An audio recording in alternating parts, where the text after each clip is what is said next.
I'm Sarah Fergani with KINS 5 News Now on this Monday, March 27th. Harlandale ISD will be deciding the fate of several of their schools in a special board meeting tonight. The district announced they could be closing 5 schools after seeing a 25% decline in enrollment. They're also facing a $12 million deficit. The district is set to vote on 3 options, among them consolidating 5 schools or keeping those schools open and laying off staff. Some parents spoke out in past meetings saying this is not the right move. Tonight, members of the community will have one more chance to speak their mind during the meeting at 6:15 at the STEM Early College High School. Also happening today, school safety top of mind for families in Southwest Bexar County. The Bexar County Sheriff's Office and Southwest ISD will be holding a meeting to give an update on the school safety task force. On the agenda, the Bexar County Sheriff's Office says they'll be providing the latest about the dangers of vape pens. According to BCSO, it is the root of violent crime in the area. And Southwest ISD will also give an update on measures the district has taken to ensure student safety. Last week, they also announced increased patrols at Southwest High School and Brennan High School. According to state law, possession of up to 4 ounces of marijuana is a misdemeanor, but the possession of a dab pen is a state jail felony regardless of the THC oil found in it. 3 men are in the hospital now after a head-on crash near downtown. This happened around 2:30 a.m. Monday on I-10 at Culebra. Police say one of the drivers was headed the wrong way on the highway when they crashed into the other car. And at last check, one of 3 men was in serious condition. That crash still under investigation. Former President Trump addressed the crowd in Waco this weekend during his first official campaign event. Nothing, and yet it went on and on and on and continues to.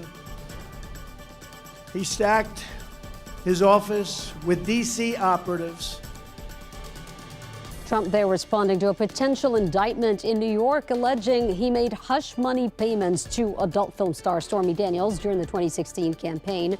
Manhattan District Attorney Alvin Bragg is investigating Trump for falsifying business records to hide campaign violations related to payments made to Daniels.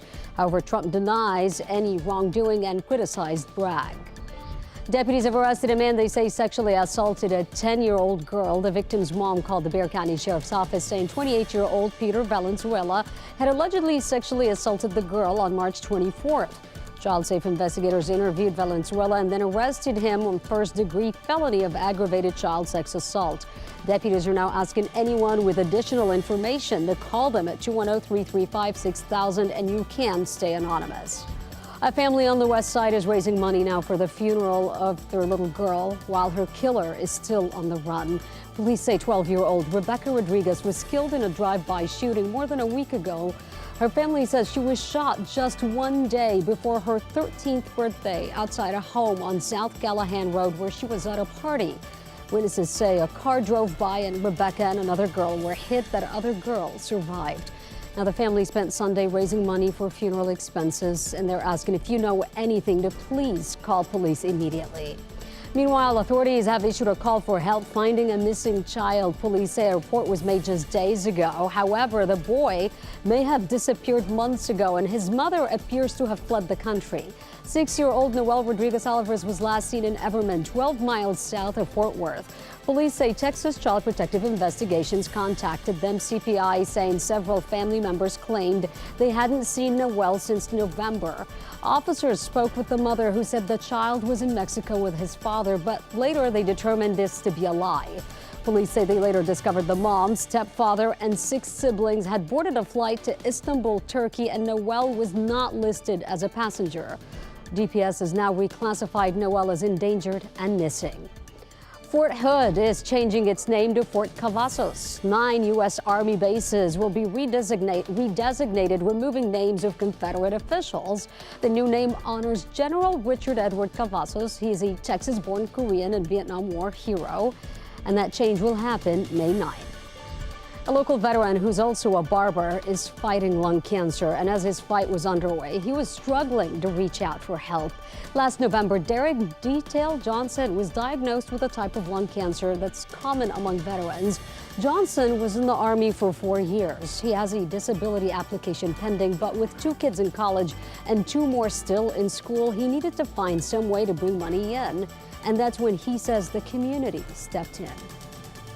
People that are far and wide who have gave to me I don't even know what to say. Like, it's unbelievable. In just 2 days, the GoFundMe page Johnson started to help pay his bills has raised more than $10,000. Now, if you would like to find a link to donate, check out his story on KENS5.com. A local fire engineer who died has been laid to rest. Samuel Hudson was a member of the San Antonio Fire Department, and when he wasn't on the clock, Hudson was also an avid jiu-jitsu competitor at Brazilian top team Texas.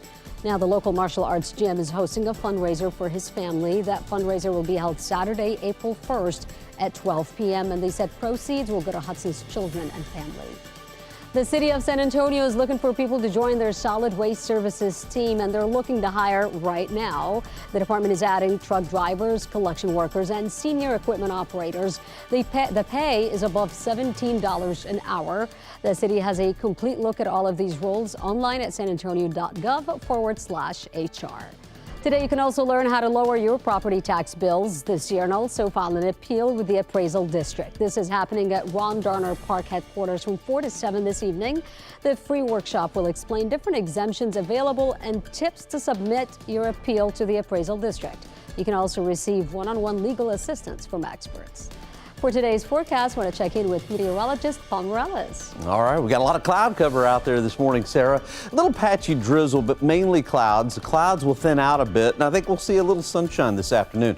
Mostly cloudy, high temperature around 80, and if you're going out this evening, temperatures mainly in the 70s.